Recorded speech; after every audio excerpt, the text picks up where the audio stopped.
par l'auditorium de l'école des rats du Palais de la Découverte. Plusieurs raisons, mais la première, c'est à cause de ce dispositif, qui est donc un dispositif d'apprentissage pour les rats. Et ensemble, ici, dans l'auditorium de l'école des rats, j'aurais aimé qu'on procède à une petite expérience. Parce que tout part d'une petite expérience ici au Palais de la Découverte. Et pour ça, on a reçu l'aide de Tanguy, d'Élodie et de Sophie, médiateurs scientifiques au Palais de la Découverte, je tiens à remercier, qui construisent ici des exposés vraiment en dialogue avec le public. Alors, au Palais de la Découverte, c'est bien, c'est qu'il y a des petites caméras macro. Je vous présente juste Ptor qui est là. En plus, il est un peu sorti là, de sa salle de récréation, si vous voyez. Salut Ptor. Et en fait, il y a aussi Balto. Je n'ai pas trop le déranger parce qu'en fait, il dort. Du coup, Élodie, toi, tu connais bien Ptor et la façon dont il travaille ici. Lorsque le rat a exploré, il a pu être en confiance dans ce lieu, il est motivé à faire ce parcours, ben là, on va installer vraiment les obstacles et il va commencer à devoir faire le tour en entier. Mais si on se met à la place du rat, quel sens a-t-il utilisé, lui, dans ce parcours? Pour le repérer, pour s'y repérer. Est-ce que vous avez une idée? L'odeur de la nourriture qu'il attend? L'odeur, effectivement, de la nourriture, de celle qu'il a peut-être mise sur le parcours. Quoi d'autre? Le toucher aussi. Et en particulier avec ses longues moustaches, il va toucher tout ce qu'il y a devant lui avant même d'approcher son corps. Ça vous fait peut-être penser à une personne malvoyante, et avec sa canne blanche. Il y a des films d'ailleurs avec les rats, je sais pas, enfin moi il y en a un que j'aime beaucoup, mais où les rats sont vraiment devenus le premier rôle. Vous l'avez peut-être vu, c'est un film qui s'appelle Willard de 1971 de Daniel Mann.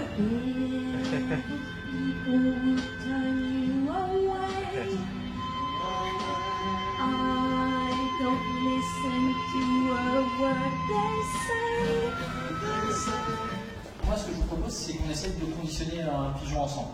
Là, ce qu'il nous faudrait juste, c'est un pigeon. Voilà. C'est ce qui manque.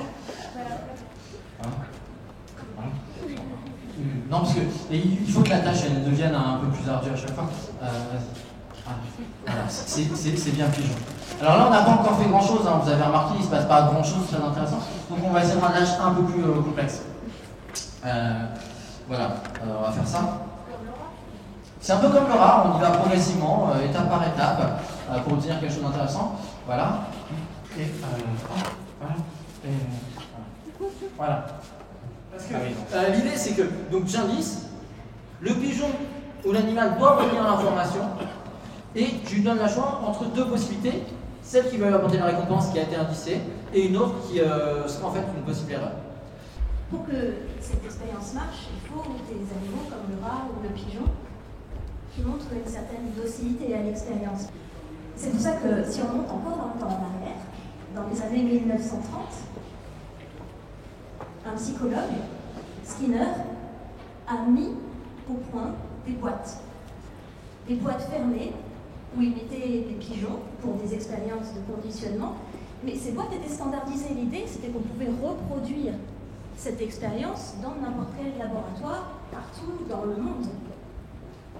Et justement, si on fait ce saut dans le temps, le moment de la mise au point de cette boîte, c'est précisément la fin des années 1930, donc l'ouverture du Palais de la Découverte.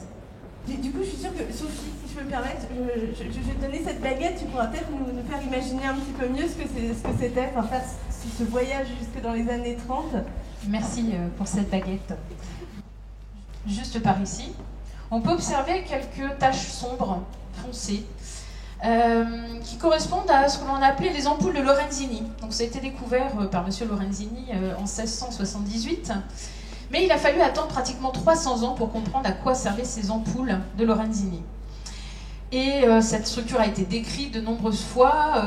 On a supposé une intervention dans la perception de la température, de la salinité, jusque dans les années 60, où Monsieur Murray a réussi à démontrer que les requins, les raies et les chimères avaient la capacité de percevoir de faibles décharges électriques, de faibles courants électriques. Alors quel courant électrique? Eh bien, les courants électriques produits par les êtres vivants autour d'eux.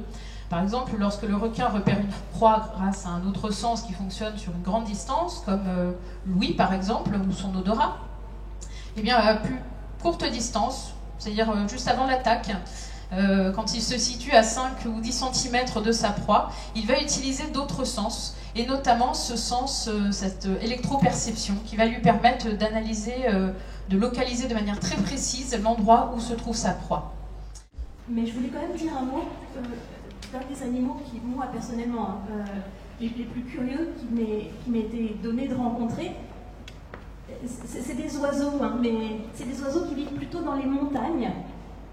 Je pense que la meilleure façon d'en parler, en fait, ce serait d'en parler en montant l'escalier, parce qu'on se projetterait par le sens de la position. Je pense que c'est assez important. Vous imaginez un peu, imaginez-vous que vous êtes, donc c'est pas des pics très très hauts, c'est 2500 mètres. Hein.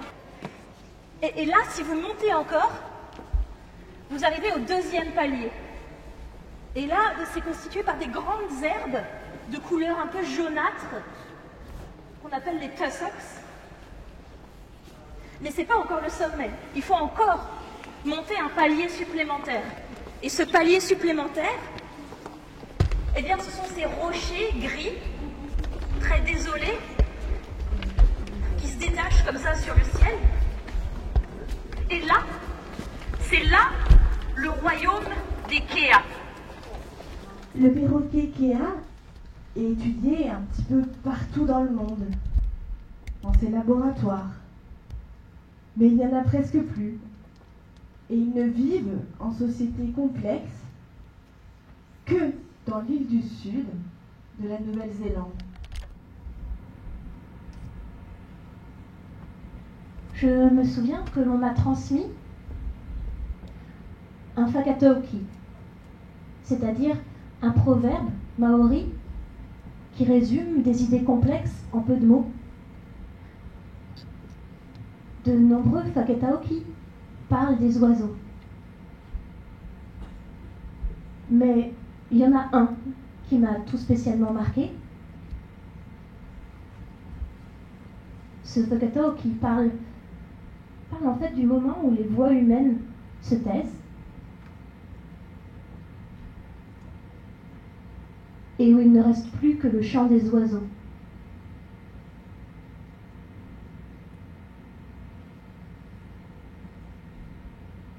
Kanaro reo reo tangata, Kiki et Manu. Merci.